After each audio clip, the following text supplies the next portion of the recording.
Hello and welcome back to another video, and today, as you can see, we're doing something a little bit different than usual. It's still MotoGP game related, but today I'm actually going to be ranking the modern MotoGP games.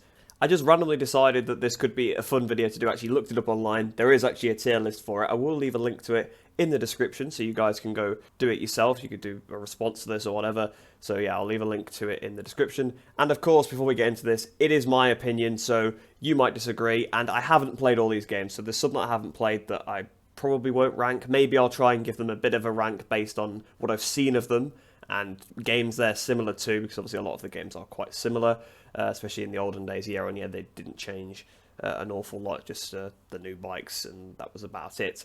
So then, without any further ado, let's get straight into it. So we got down here, then we've got GP500, we've got Motogp 6, Motogp 7 for the PS2, Motogp 7 for PC and Xbox 360, we've got Motogp 08, Motogp 910, 10, 11, we've got 13, 14, 15, 17, 18, 19, and we've got Motogp Ultimate Racing Technology. Is that URT2? I think that is. Then we've got URT3, so Ultimate Racing Technology 3, Moto Gp4 for the PlayStation 2, MotoGP, which I believe was for the PSP, MotoGP Ultimate Racing Technology, so the first one, and obviously Valentino Rossi, the game. So I'm guessing they're in alphabetical order, so that's probably why they are like this. So what should we start off with then? It's interesting that actually MotoGP 20 and 21 are missing, so I don't know if there's actually any way to add that. So it must be a slightly outdated list. So I'm going to see if I can add MotoGP 20 and 21 to this list, and I'll be right back with you. So it seems like you can't actually edit an existing template, so I'd have to make one from scratch, which it'd just take too long. So I'll just pretend that 20 and 21 are in here and just sort of rank them. I'll probably use a different game just to represent them whilst I drag them, like where I drag it in. So I suppose starting off with 21, so I'll just grab the PSP MotoGP, and 21, I'll put that in A. I'd say it's pretty good. It's a pretty good game. I suppose there's a little bit of recency bias with that, obviously it being the new game, but it improves in a lot of areas over everything else. So like the AI, for example, that's the best feature of MotoGP 21, hands down. It's just the fact that the AI is still stupid, but they are very fast. So that's a point in its favour. It took a lot of what 20 did well and improved upon it. But yeah, I think it's A. It's definitely on S tier. I think it's not far off, but yeah, for me it's not quite an S tier. So I suppose next then I'll move on to MotoGP 20. I'll just use GP500 for that one. So I'm actually going to put GP20. For me, GP20 actually is S tier. Obviously, like I said, 21 is an improvement over 20 in a lot of areas, like the AI, for example, but 20 just felt more satisfying, especially with the braking and things like that, whereas in 21, the feel for the brakes is just not quite there. They're just not as good, basically, so it just makes it much more difficult to overtake, that's for sure, especially online, because it's harder to outbrake people, because everyone has to brake quite early now, whereas previously you could exploit the brakes right till the limit, because you could brake a bit later. So for me, 20 is just above 21, but there's not a lot in it, and again, that could just be a bit of recency bias in a way. I played 20, that's the most I've ever played of a MotoGP game, so there could be a little bit of bias on that front there. So moving on to MotoGP 19. MotoGP 19, that is a tricky one, because obviously we've got the really, really good tier up here. We've got the very good one I really like, decent game, not too good, and absolutely terrible, basically, is what these are. So, MotoGP 19, for me, it's going to go C. I didn't think it was that good. I mean, compared to 18, yes, I suppose it was a good step. The physics were much more realistic, but and obviously that was the first game where the tyre heating was introduced, so that actually mattered. It made the tyre wear and the tyres actually matter, whereas before they didn't, because you could just stick soft on and you could push them time trial lap every lap, and they would last just about till the end, so you wouldn't really feel anything. Obviously, you did feel it when the tyres started to go off a little, but it was nothing. Like, at the time, we'd like moan about it, but compared to what we've had in the game since, it was nothing really. The tyres didn't seem to go off very much, and I just found that the rear end just span up all the time out of all the corners, and yeah, I just didn't get on with 19 personally, so I just put that in C. That's where I think it should go. So next up then, MotoGP 18. Now, at the time, I really liked that game. Obviously, I managed to win a league on that game, so it was always going to be good for me in a way. But looking back on it as a game, it's definitely pretty bad. obviously it was the first Unreal Engine game, so there was always going to be a bit of a learning curve with it, but they put it back a year, really. They released Unreal Engine games in 2017, but then they kept MotoGP 17 on the old engine.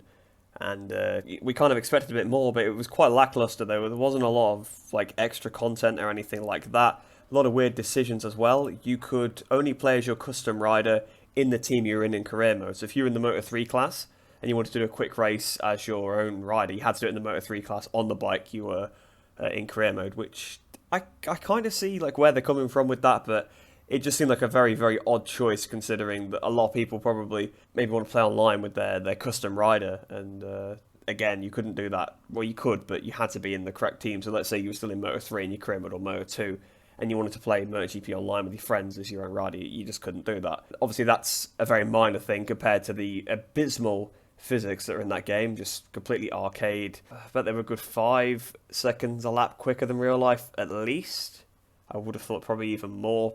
It did introduce some good stuff, but yeah, overall, not really a very good game.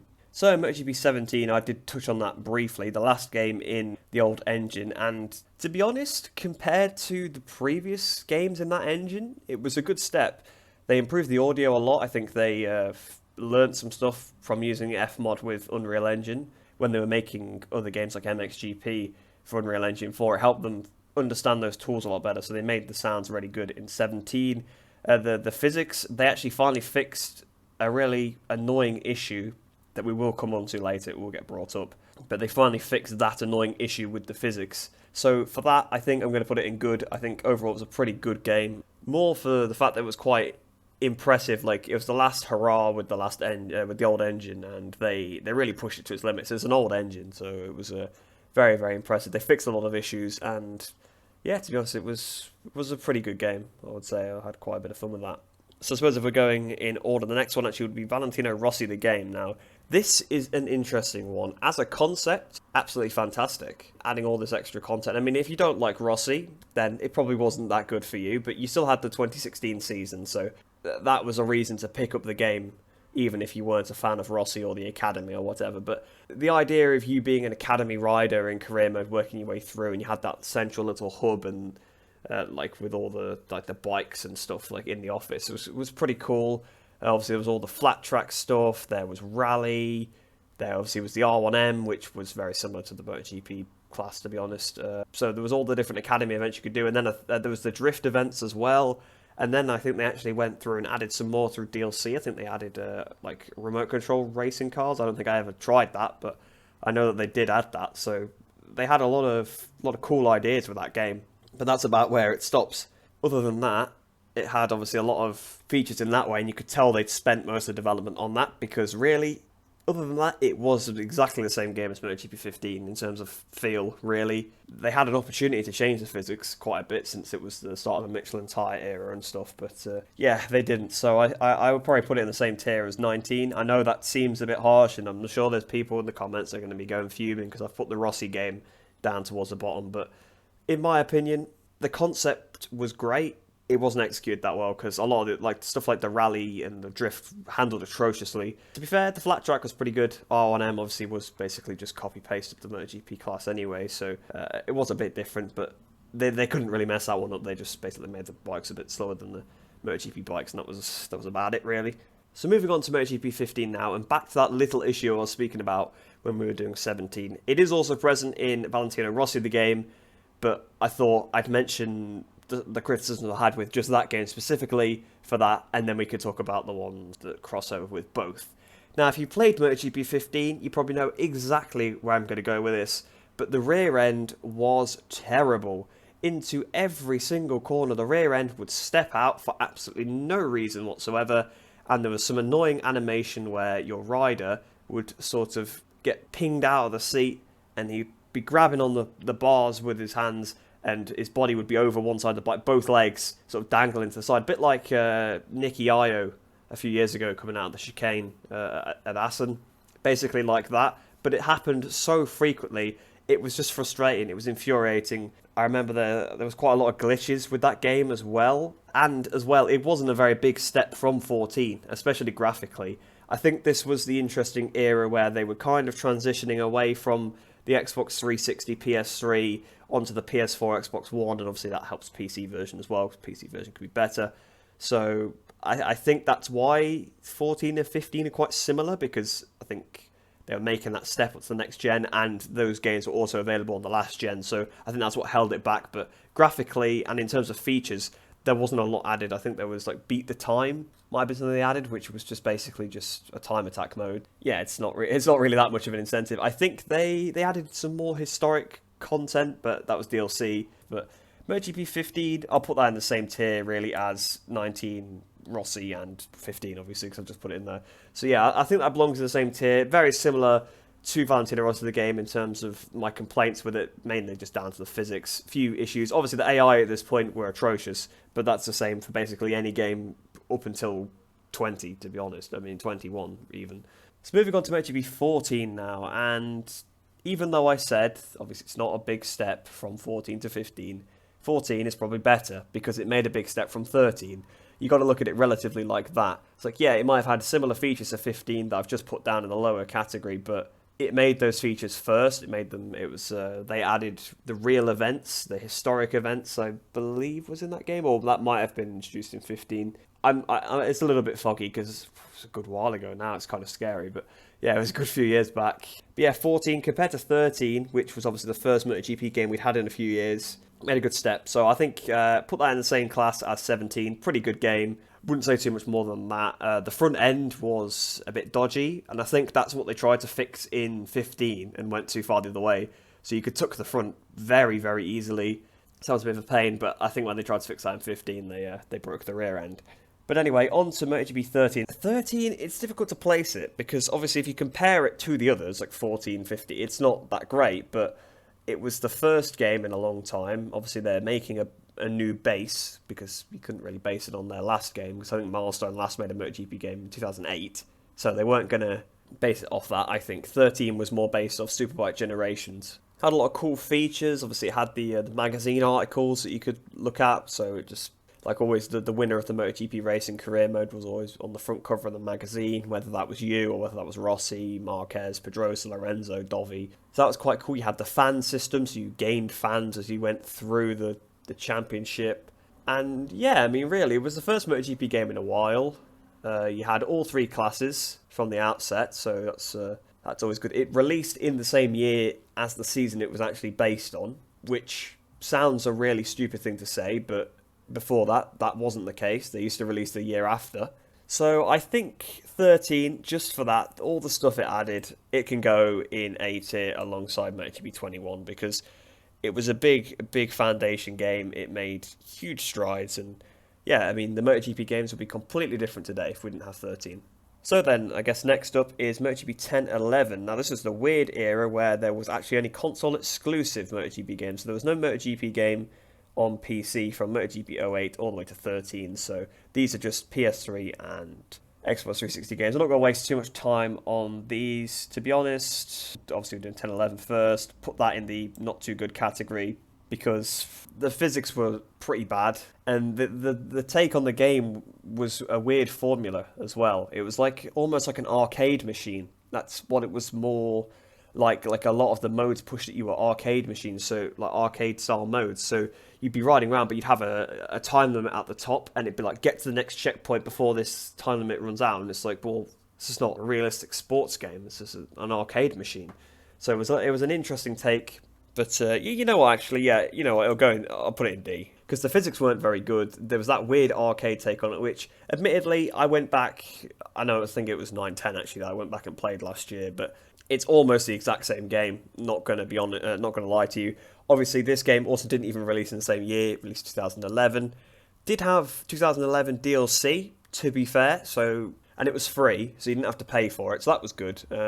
It's difficult. I don't know whether to put it in C or D, because it wasn't that bad, but because I had a lot of fun with it as a kid, but looking back on it as a game, it's not very good. So, well, it is actually good. It's good as a game. It's just not a very good MotoGP game. I think that was my take on it last year as well with 9-10. So, yeah, I think 10-11, 9-10, not very good MotoGP games, but actually quite fun little arcade games if you want to have a bit of fun with that. Also, not releasing in the right year was a bit weird. But next up then is Moto Gp4, and straight away S tier. Like, it's not a question for me. Again, I think this might be one of those ones where I'm a bit biased. It was my first ever MotoGP game as quite a young kid, so I played it for hours and hours and hours. You know, I've put so much time into that game. I've played all the different versions pretty much. I think I haven't played the Wii version. I think that's the only version I haven't played.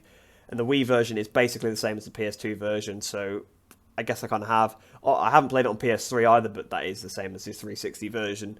Yeah, a game that I thoroughly played a lot. Had a challenge mode, that's always good to have. The challenges were quite fun as well. Some of them were just one-off little events, like just beating a certain rider on track. Some of them were like checkpoints, which I know I just complained about, but it was a challenge mode. It was a separate thing, which I guess was the same with those games. The arcade mode was separate, but it was pushed in your face more. Whereas this challenge mode was something you could just not even touch if you didn't want to. Like it was on the menu, but it's just challenges. But at that era, that's what was really good. A good challenge mode in the game was a real big selling point. At that point, it was really good because obviously this was the time where it was kind of as achievements were coming in. So really, challenge modes were kind of a bit like getting achievements in games nowadays. As a whole, it was a very solid game. Milestone's second MotoGP game, if I'm not mistaken. But yeah, pretty good game. Obviously, a game I was really fond of as a kid, so that's a little bit of bias for you there. So next up is 07. I'll go with the PC and Xbox 360 version first. It's going to be quite difficult to rank some of these URT, like THQ games, because they're all very, very similar. So I'll put it in C. I think it can't go any higher than C. It's pretty good, to be honest. Obviously, the graphics look quite nice. Well, it's bad when I'm going for graphics immediately. But the gameplay is actually fun. It's not very realistic, obviously. It's very, very arcadey. But that was the Ultimate Racing Technology style. That was the THQ style to just throw the bike into the corner with the brake rammed on. There's a black line coming out the back of the bike where you're getting on the power again and sort of sliding it through the corner. Like that was just the style of those games. Obviously, in career mode as well, you sort of managed. We didn't manage your own team. You had your own bike, and you could customize it. You could put like different stickers on it and stuff. It's like a proper livery editor. So it was. I mean, we don't even have that nowadays. So that's definitely a nice little feature.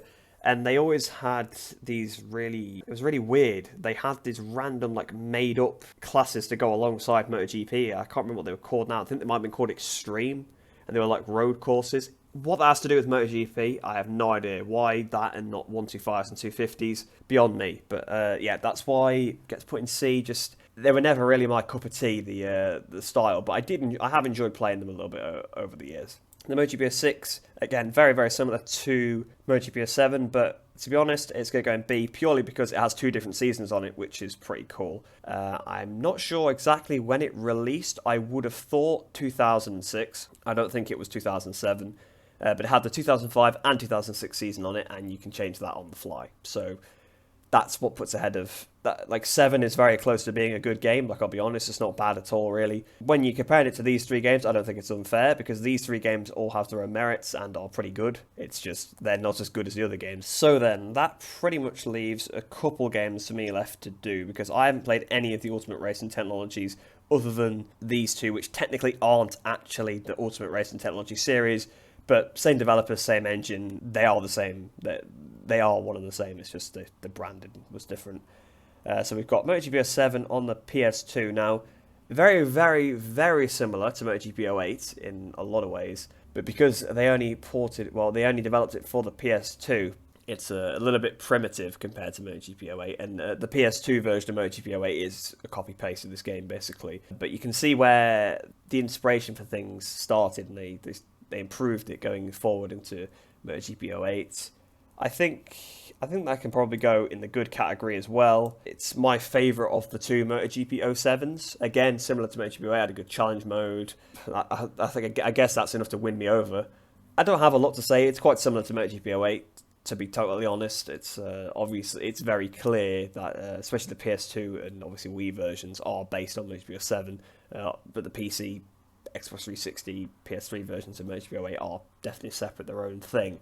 And then on to MotoGP 4, the last one I can actually do. I just realised that MotoGP 2 and 3 for the Namco versions are actually not on this list either, so there's actually quite a few games missing from this list. But MotoGP 4 then, I'm going to put that in S tier as well. I know it seems absolutely stupid to have 3 games in S tier, but if you look at it, I've got 3 in 1, 2, 4, 4, 3, so I'm allowing about 4 in a category. Motogp 4, I did a video on it, would have been 1 or 2 years ago now. Probably something I should go back and revisit, and I think that can be said for all the games on here, actually. They all need to be revisited on the channel at some point. But yeah, Motogp 4, I basically made a video just saying how amazing it was, to be honest. I was playing it just to talk about how good it was. It had so many good features. Again, class challenge mode, but compared to the previous Namco MotoGP games, you could tell, you know, it was the same engine, but the step it took, I mean, it had all the tracks on, which was like the first time. I'm sure that was the first time they'd had all the tracks. And the graphics just look a lot better than the rest of the games on the PS2 up to that point. It was great. The career mode was fun. The physics were quite satisfying. They had classic tracks on there, so you could get the likes of Suzuka. As you went through the game, you earned GP points, was it called, or GP credits, or something like that. It was basically a currency in the game. You earned it from just doing races and stuff. You just got a certain amount based on where you finished, how long the race was, I think, things like that. The game mode itself, AI difficulty, so you just got points after that, and then you could go spend that in the shop. But you had to unlock the official riders that way as well, which was on my first, well, my pretty much only playthrough, I guess, of the game. I enjoyed that because I liked seeing, oh, which rider can I buy now? But really, I'm not a big fan of that when you have to unlock the riders. But it's a little bit weird. You buy the MotoGP game, you can't play as your favourite rider like straight away because you haven't unlocked them yet. So yeah, that's looking back on it now, a criticism I do have with 4 is that you have to buy the official riders, but you could also buy those like custom tracks. There was some test tracks as well that were made up entirely for the game. They were for the tutorial and stuff, but they did work completely as a racetrack.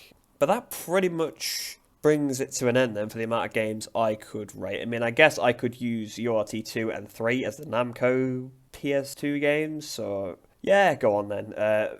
Again, like that's been said quite a lot of times so far in this video, very, very similar games. Good challenge modes as well, so another point in that way. And it was a game where you did have to unlock the riders, so but yeah, I'll do MotoGP 3 first. MotoGP 3, good game. I'd say it was good. Obviously, it had some fake riders in it as well. I think I seem to remember Somi Hori was one of the riders. I think was one of the made-up rider names. It was just like a big blue thing. It was really, really weird. It was rapid. It was the fastest bike in the game. It was absolutely rapid.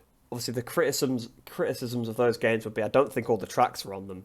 I think there were some tracks missing. But yeah, overall, they haven't aged well. But I think that can be said about a lot of the games on this list. But yeah, pretty good game. And to be honest, MotoGP 2 is the exact same game, effectively. It's actually slightly worse than 3 because it doesn't have as much stuff in it. But yeah, there's not really a lot of difference between them. They are pretty similar, to be honest. But yeah, I think that really does wrap it up this time. Hopefully this video's not gone on too long. But you know me, I do like to waffle, so it could be quite a long one, but I hope you guys have enjoyed that one. Let me know if you want me to do any more tier lists, because there's pretty much tier lists of everything, so anything MotoGP related, really, I could rank the riders or the teams, you know, whatever you fancy. And if you guys do want to actually make a response or do this yourself, I will leave a link to the actual list in the description, so you can go and do it yourself. But yeah, like I said, I hope you guys did enjoy that one. Hope you enjoyed the rest of your day. Hope you're staying safe, and I shall see you in the next one.